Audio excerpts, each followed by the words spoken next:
Consideramos alguns pormenores dessa harmonia. Primeiro, os escritores foram homens de todas as atividades da vida humana, daí a diversidade de estilos encontrados na Bíblia. Moisés foi príncipe, legislador, ainda general. Josué foi um grande comandante. Davi e Salomão foi reis e poetas. Isaías estadista. Daniel, chefe do Estado. Pedro, Tiago, João, pescadores. E vemos aí a diversidade, né? Diversos escritores da Bíblia. Uma lista enorme. Vamos ver também as condições. Não houve uniformidade de condições na composição dos livros da Bíblia. Uns foram escritos na cidade, outros no campo, no palácio, em ilhas, em prisões ou no deserto.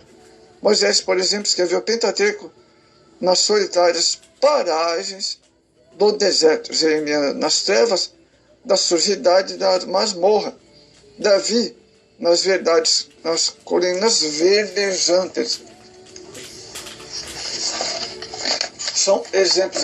Agora, amados, a harmonia, ou seja, as circunstâncias em que os 66 livros foram escritos, também são mais diversas.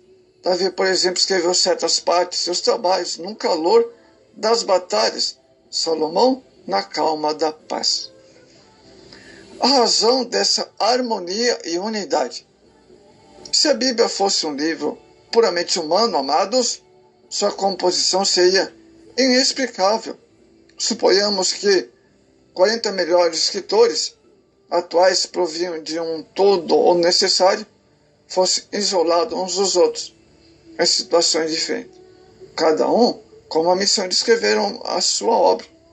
Se no final reuníssemos todas as obras, jamais teriam um conjunto uniforme e unidade. E a harmonia. Não há na Bíblia contradição doutrinária, histórica ou científica. Uma coisa maravilhosa é que essa unidade não jaz apenas na superfície. Quanto mais profundo for o estudo das Escrituras, amados, tanto mais ela aparecerá. Há certo, na Bíblia, há aparentes contradições, alguns dizem. Seus inimigos sustentam que na Bíblia há erros, erroneamente, em grande quantidade. Olha aí, hein? Não são poucos inimigos que acusam ter a Bíblia erros. Mas o que acontece é que, estando alguém com uma trava no olho, sua visão fica deformada. Um espírito farisaico, cetista, orgulhoso, sempre achará falhas na Bíblia, porque já se dirige a ela com tais ideias preconcebidas e falsas. Se alguma falha for encontrada na Bíblia, será sempre do lado humano, na tradução mal feita, grafia inexata, interpretação forçada, má compreensão de quem estuda. Então, quanto à unidade física da Bíblia, ninguém se sabe o certo como 66 livros se encontram. Eles têm um grupo no só volume. Isso foi a obra de Deus. Sabemos que os escritores não escreveram 66 livros de uma só vez, nem em um só lugar, nem com o objetivo de reuni-los um só volume, mas em intervalos por um período de 16 séculos, em lugares que vão da Babilônia até Roma. Reiteramos, portanto, que a perfeita harmonia desse livro é para a mente humilde e sincera uma prova incontestável de sua origem divina. É uma prova de que a única mente vinha tudo que o guiava os escritores, Deus. Amados, agora vamos ver testemunho do Espírito Santo na vida do crente. Em cada pessoa que aceita Jesus como Salvador,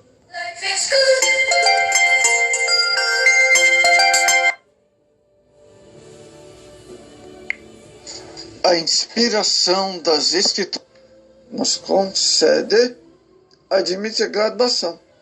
Isto é, o Espírito Santo pode conceder maior conhecimento. A inspiração da crente.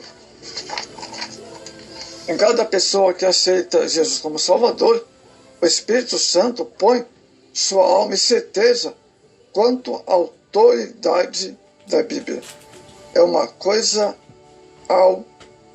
automática. Glória a Deus por isso. Amados, cumprimento fiel das profecias da Bíblia.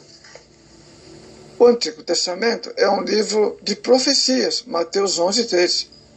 O Novo Testamento, em grande parte, também é. Referimos aqui, evidentemente, as profecias no sentido preditivo. Há no Antigo Testamento duas classes dessas profecias, as literais e as expressas por tipos e símbolos. Dessas há inúmeras no tabernáculo, Hebreus 10:18. Amados, temos o exemplo em Ezequiel 37. Esta é uma das mais claras profecias sobre o despertamento nacional do povo israelita. Há inúmeros outros casos de famosas profecias da Bíblia. Deus chamou Ciro monarca persa pelo nome, através do profeta Isaías, cerca de 150 anos antes de Cristo. Amados, vamos ver agora a influência benéfica nas pessoas e nações. O mundo hoje é melhor devido à influência da Bíblia. Mesmo os próprios inimigos da Bíblia admitem que nenhum livro em toda a história da humanidade teve tamanha influência para o bem. Eles reconhecem o seu efeito sadio na civilização. Milhões de pessoas, antes de conhecerem, amarem e obedecerem esse livro, eram escravos do pecado, dos vícios, da idolatria, do medo, das superstições. Eram mundanas, vaidosas, iracundas, desconfiadas. Mas, depois que abraçaram esse livro, foram transformadas pelo poder do Evangelho.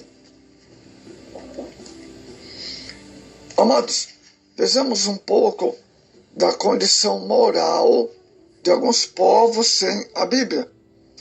Os gregos, dentre os povos antigos, os gregos foram os mais cultos e doutos na letra. Seus filósofos, literatos, foram os maiores de todos os tempos. No entanto, grande parte da cultura grega e seus livros, sem conta, nunca estiveram onda de religiosidade, impureza e idolatria, que sempre prevaleceu no mundo grego.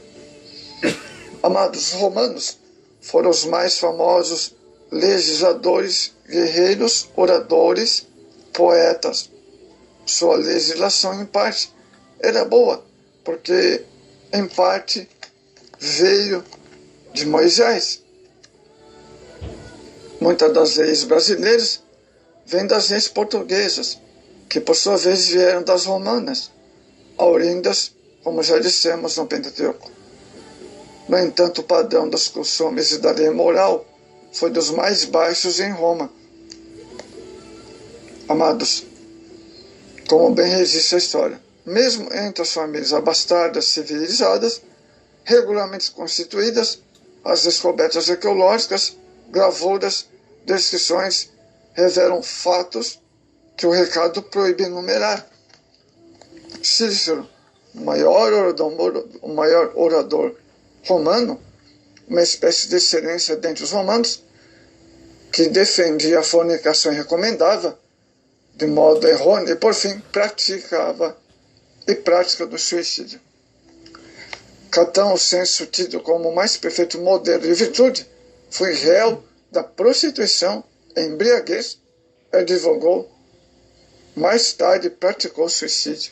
Olha só.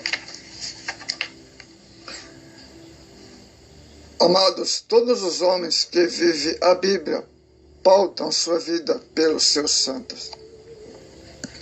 ensinos. Também ama a Deus e vive para Ele. Por outro lado, todos que se opõem à Bíblia e rejeitam sua autoria divina, vivem para si mesmos, são obstinados, etc.